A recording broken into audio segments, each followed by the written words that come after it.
Hello and welcome to Fresh Face One Shots. My name is Joey. And I'm Jacob. And today we are back with our next DC Marvel crossover. Instead of Deadpool Batman, this is Batman Deadpool #1. This is the sort of DC half of the crossover. And one that I just, in general, gotta say, I greatly preferred to the first one. I think it's definitely a more solid, it's more solid. It's got more interesting stories. The main event, I will say. Well, the main event is written by one Grant Morrison. Mm-hmm. I think they're going to beat Zeb Wells any day of the week. Yeah, yeah, absolutely. Absolutely. And of course, we've got art by Dan Mora as well. I mean, Dan Morrison versus Greg Capullo was a much more even match than Morrison versus Wells. But you can't compare those two. Those two are artists that I adore for honestly very different stylistic reasons. But man, I love, just right out the gate, Grant Morrison hits you with some just crazy cosmic bullshit that I really love. I love the idea that this crossover is happening because the Marvel universe and the DC universe are fucking. It's great. It's so great. It's a great setup.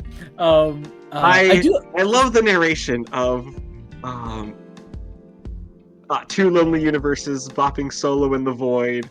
Unlike a glance askance in the cosmic dance became a chance for romance, and one thing led to another. It's so good. It is just this is Grant Morrison. This is Grant Morrison writing. Something I had not also expected going into this is for there to actually be some continuity between the two Batman Deadpool stories, and that just like they're already familiar with each other when this one starts up, and I do really like that. I like that it's just Morrison doesn't have to waste time just introducing these characters to each other, and we can just do our Grant Morrison shit and go all in. So I like that gets thrown out the window, but also just, God, I love the way Morrison writes Deadpool's fourth wall breaking. There's so much to love here. I also love the immediate sort of homage to the Jason Todd Supergirl dead sidekick pose on the title page of this, the cosmic kiss caper. Okay. Joey. What? The pose is referencing a Michelangelo sculpture. Jacob. Of Mary holding the dead Jesus. Jacob, as far as comics are concerned, this is the dead sidekick pose. I don't care what you say. This is that's what this is.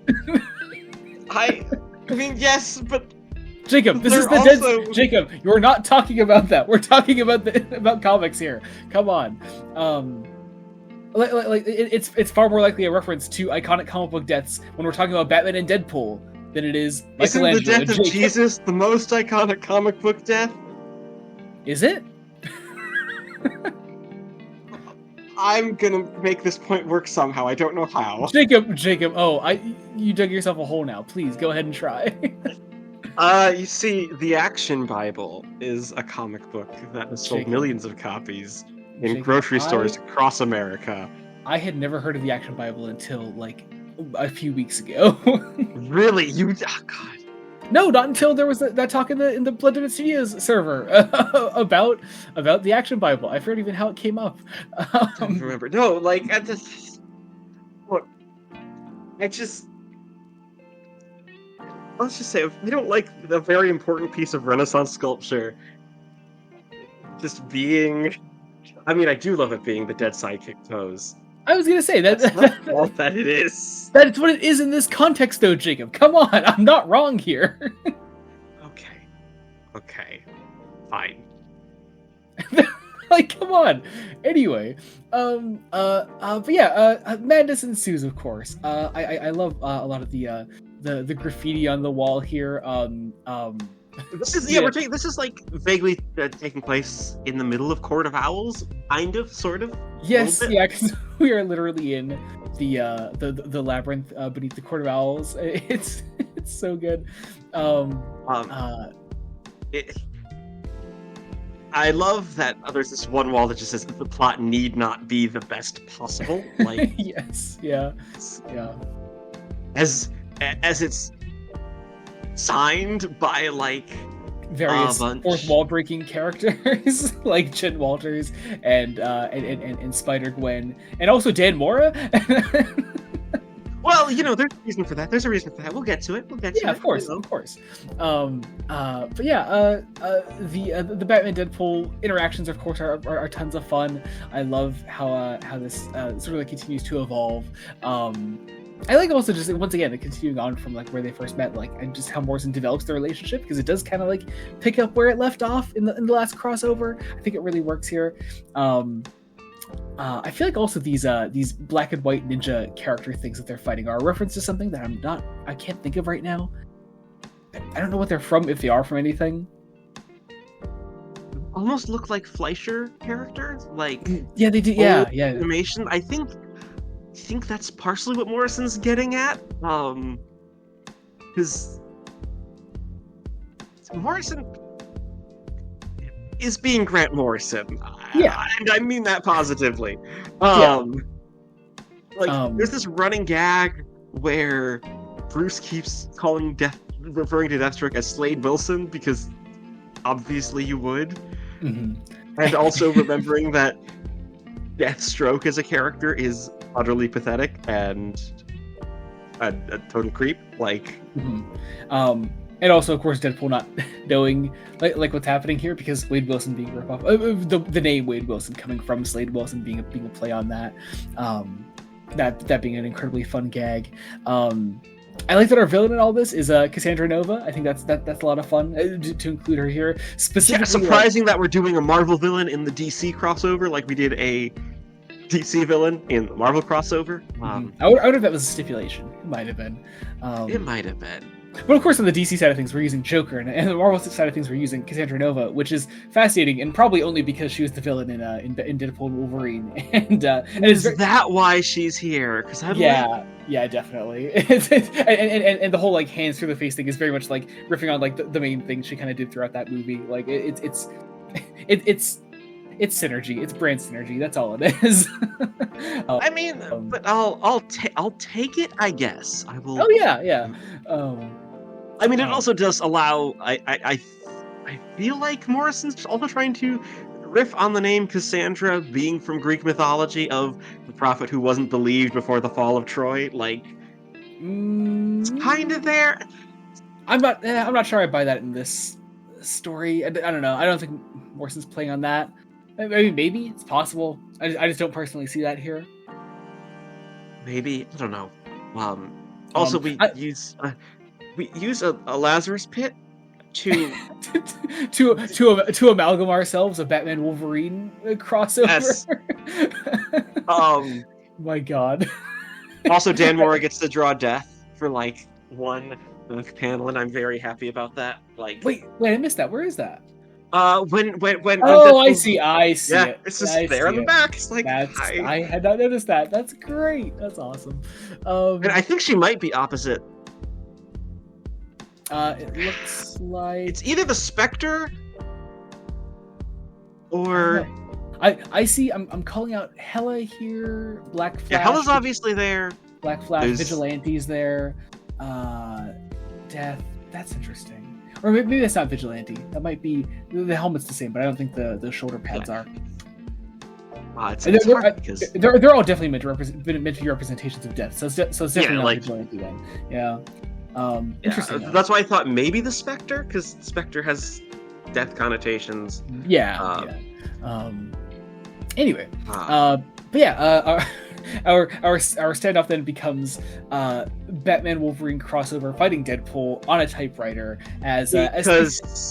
because Grant Morrison loves the Silver Age. Also Damian Wayne's here, and that's fun.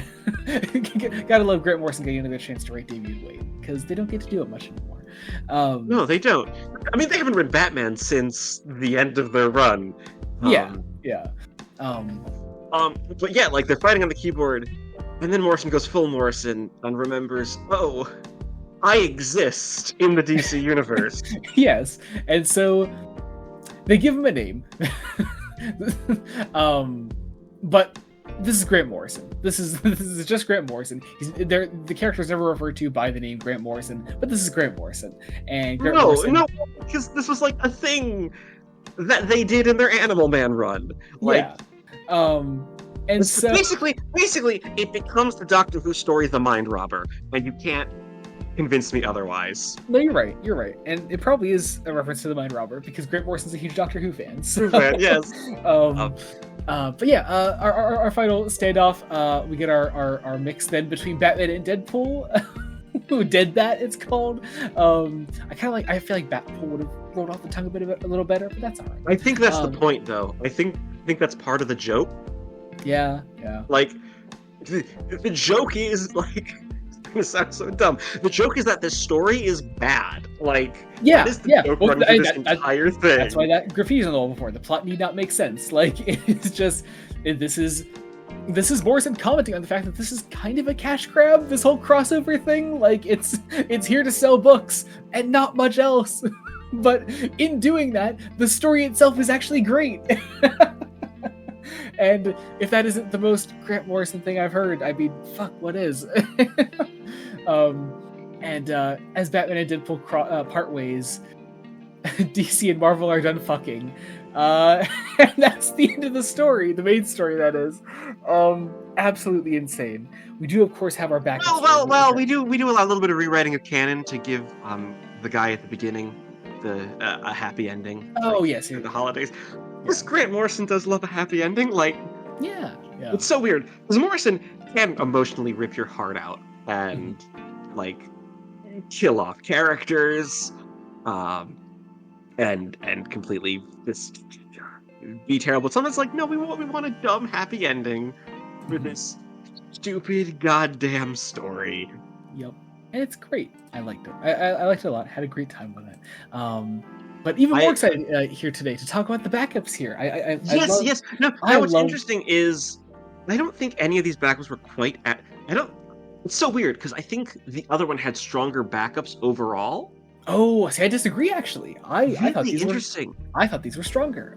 Maybe not not stronger than specifically the Wonder Woman Cap one last time. But that's the thing. That's the thing. We're like that Wonder Woman Cap one just is still stuck in my mind, which is that's fair. But that's a shame. Like, could we swap that out with one of the ones here? Because I mean, I did like. Here's the thing. I liked every one that we had this time. Yes. No, I will agree with you there. Like, of course, we have a magician walks into a universe with Constantine and Doctor Strange, written by, and I quote, James Tynion IV, Joshua Williamson, and Scott Snyder, with Hayden Sherman on art. It's a great fucking story, and written by some absolute titans for DC in particular. Actually, here's the thing. Every backup is written by it. Let's be honest, a titan in the industry. Even absolutely. Even the two that the shall we say completely bigoted part of the comics fandom hates, Spitz. Yeah. And will rag on. Yeah. So all drawn by just titans. Like, yeah. One of the backups here is inked by Klaus fucking Janson. Like, exactly, and it's for characters that I don't think Klaus Janson has ever drawn for before, which makes it even cooler in a way. Why would he? Yeah, exactly. It's But yeah, I want to talk about the Constantine Doctor Strange one first. I really do love this story. I love these interactions. I am a little sad this one ends where it does, because there's kind of the promise of more to come, and I want this to be a full crossover miniseries. I would absolutely read more of this. Also, the fact that this is written by Tynion, Williamson, and Snyder, all heavy DC writers, means that I do definitely get the sense there's a bit of a bias towards John Constantine here. I also am incredibly biased towards John Constantine, so I'm not complaining, really. Here's the thing, Williamson is also now doing stuff at Marvel. Like, that's true. That's absolutely true. The man is now writing Iron Man. He just... I want this to be more than what this little story is. Yeah. Because this idea of Doctor Strange and John Constantine, in my mind, are very different characters coming from very different places.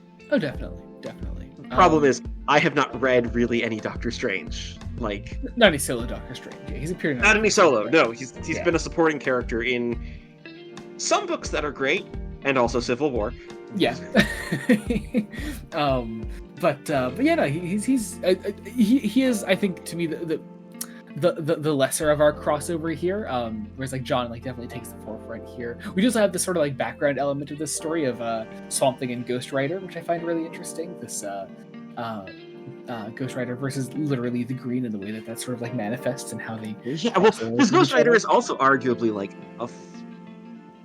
a force of nature. I'd argue less so than what the Green is as a concept, but like Ghost Rider's basically a psychopomp, is transferring the damned souls to essentially their graves, right? Ghost Rider is. Yeah. I haven't actually read any Ghost Rider, and we should do that as well. We should do that as well. I'm sure it's coming at some point in one of these Marvel blocks that we're doing. It certainly might. But yeah, the story itself is great. I enjoy the way that both these characters are written. It does what a little 10-page crossover should do for these characters, and it's nice. The question is, are they flirting with each other through this entire thing? 1000%. Kind of. Like, it's like, hey. I also want to just say I love the layouts. I love how they're all modeled after the Eye of Agamotto and Doctor Strange's Sanctum Sanctorum window. Like like pretty much. It's really, really good. I loved it. It was great. It ends with a "the end?" question mark. So so maybe more to come. This is the story that acknowledges the most that like the crossover is weird and this is two universes colliding, and like it's so I mean I can maybe see something coming of it later. It's well, and I should say DC and Marvel have announced that these crossovers are going to continue next year. Like, I think not necessarily these stories, but like I think it was a rumor, kind of all but confirmed. But I think there's a Superman Spider-Man thing coming up. I'm pretty sure. Yes, that's what I'm talking about. I think they officially announced that. Like, was that officially announced? I thought that was just a very strong rumor. No, I believe they announced that. All right then. Well, if it was, I missed it. Cool. I'll take it. It's all that said, next we have Sticks. Yeah. It was they announced DC announced that they are they're doing it in 2026 to collaborate with they're publishing both a special edition of the original Superman Spider-Man crossover from 50 years ago. And then it looks like they're doing some, and then in March they're going to be doing March and April they're doing a Superman Spider-Man and a Spider-Man Superman. Cool. So hey Joey, I found some more one-shots for us to do. Unfortunately. Well, hey, DCK will be over by then, I hope. So it should be. I think so. I think it March. Trinity will also be over by then. So Trinity will definitely be over because that's ending. I think by December. December. So end of December. Anyway, Sticks and Stickets. Then we have Tom Taylor and Bruno Redondo, the Nightwing team, and of course. I know you love Tom Taylor. He's great. He's a great writer. I have no opinion because this is the first time. Yeah, this is the first thing you've read about. I do think of the backup stories, this is the one with the most to say. Tom Taylor chooses like a singular theme to sort of like structure this around, and it's all about like legacies and how to. I was gonna say this is all legacy characters. Let's be honest, two legacy characters I am not familiar with at all. Like, I mean, you know Dick Grayson. What are you talking about? Well, I was talking about X-23 and her sister question mark? Yeah, to be fair, I've only ever read Laura Kinney just on her own. I've never read anything with her sister. But yeah, so I know Dick. Of course I know Dick Grayson. I was gonna say, you know Dick Grayson. But yeah, I like it's a fun idea for two characters to cross over, but also like I think Taylor has a lot to say about who these two characters are, who they are as characters that have absolute titans of the industry, sort of like as their mentors and people that they follow on, that they carry on the name of. Laura having a mentor who probably shouldn't be like someone to look up to with Wolverine, like and Dick, of course, having Bruce, who's Bruce. They end up saving Laura's sister. We have a Killer Croc fight briefly. There's a nice scene at the end where we go back to the clock tower with Barbara there. It's like cute. a lot of the little touches of let's make fun of how weird the different universes are in terms of what they do. Like Killer Croc is a character not being treated entirely like a monster. Yeah. Both. Which also works really nicely with what Matt Fraction is doing in Batman currently. Yes. This is true. But also the pets having Dick just having a dog, normal dog, and then yeah. And I love that final page that Redondo draws. I love that final page. Adriano Lucas is wonderful at the colors as well. Is this your first ever Redondo, or no? Have we done Redondo before? It might be.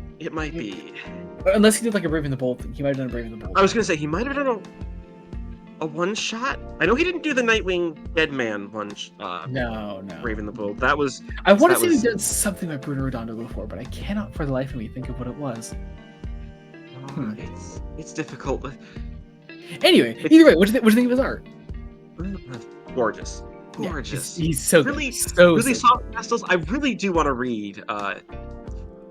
Honestly, there are 3 Nightwing specific runs that I'd like to read for the podcast proper. This is one of them.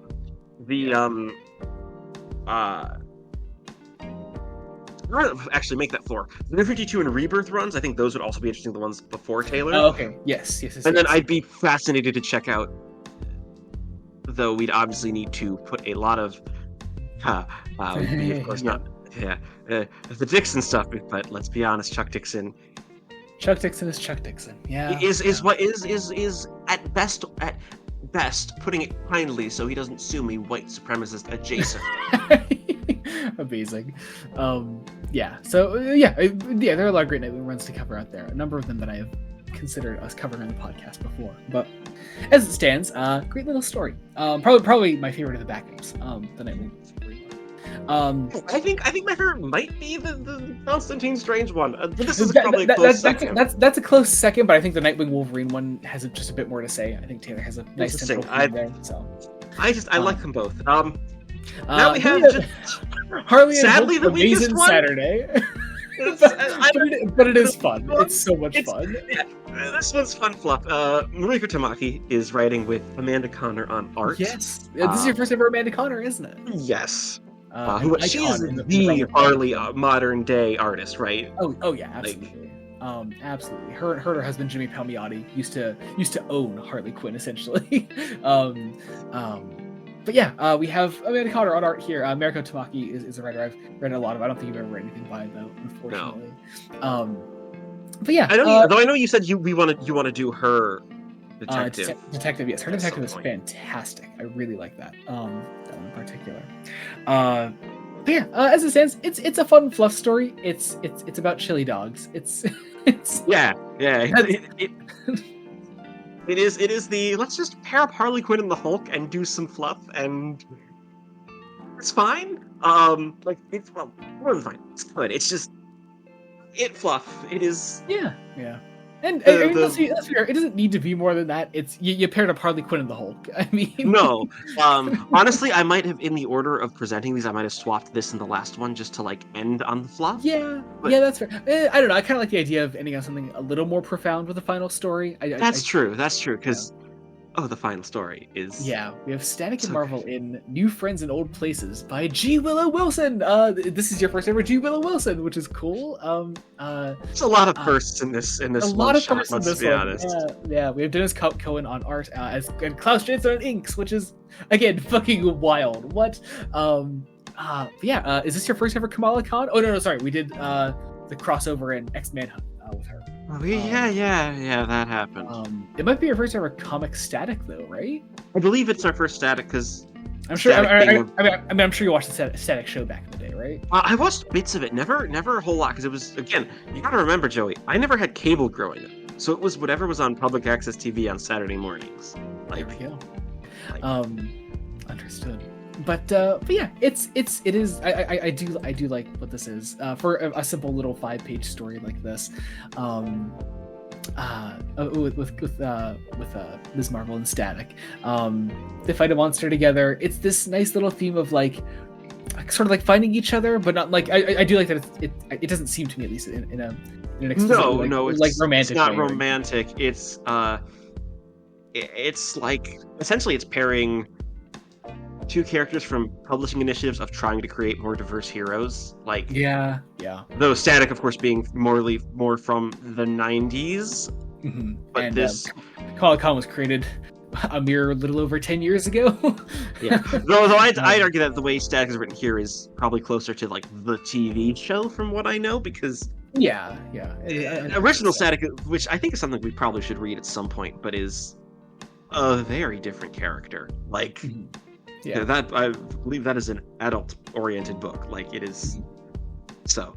But yeah, I like what we have here. It's a nice story. I enjoy it, and I enjoyed every story in this issue. I really, really did. I think that overall it's just a stronger crossover than our last one. Not to say the last one was bad or anything. I like everything. Yeah, it just the last one was just like the last one didn't have a centerpiece in our main story that was solid enough. It was, let's be honest, from kind of a weak writer who lost steam at the ending. Like, yeah. Very pretty though. And then, very Capullo art. Yeah, very, very pretty. Very pretty. Very pretty. It'll be fascinating to see what happens with the next year's Superman, Spider-Man, and Spider-Man, Superman. Yeah, I'll be very curious to see where that goes, how that manifests, and see what that's all about. But as it stands, we have these two crossovers, both of which I think were relatively successful. So I'm sure we'll get plenty more in the future. Weird. Batman sells. Batman and Deadpool sell. Will Superman and Spider-Man sell as well? Probably, realistically. Probably. Yeah. But hey, one can only hope. I think that does it for today, unless you had any sort of final thoughts. Pick up a copy. Yeah, pick up a copy. These. Yeah. I think the second one actually, the first one actually went to a second printing. So like, oh, good. You can still, they aren't like making this a super limited edition style thing. Like, you can get copies. Yeah. But yeah, I guess that does it for today. Check out other Fresh Face One Shots we do. We cover Superman by Joshua Williamson, Wonder Woman by Tom King, Trinity Daughter of Wonder Woman, spinoff of Wonder Woman, as well as Batman by Matt Fraction. We're covering DCKO currently, Unbreakable X-Men, which will go back to Uncanny soon. There's so much going on right now. Check that all out. We just also cover obviously the previous DC Marvel crossover with Deadpool Batman #1. You can check out our video for that out in the Fresh Face One Shot specials playlist on the channel, or just scroll back a little bit on the channel. I don't know. Find it. It's a good video. Honestly, with the amount that they keep doing, we might just make a one-shot crossovers type thing. Where if they do really pick up more steam. We'll see. Also check out the main podcast, Fresh Face Comics. At the time of this coming out, we have hang on, this is coming out on Tuesday. So yeah, just yesterday, our latest episode on Alias, Volume 2 is out today. Is out yesterday with our friends Mason and Rachel. Check that out now. Next time on Fresh Face Comics, we have some Thor coming up. We're finishing the main Thor Odinson stuff of Jason Aaron's Thor with the last days of Midgard. So that'll be out next time. Also check out our link trees, our socials, all that will be down below. Check out our Patreon, patreon.com/BloodHound Studios. You get all kinds of fun things there, like early Star Trek reviews, exclusive Star Trek commentaries, Fresh Face extras, and if you're not into any of that, there's a general support tier, which will get your name down in the description of every video we put out. People will see your name down there, they'll see that you're a cool person, they'll want to be a cool person, they'll join the Patreon. That's how it works. I guess subscribe to the channel, BloodHound Studios. Any support means the absolute world to us. Until next time, this has been Joey Morgan. Jacob Licklider. Goodbye. Goodbye.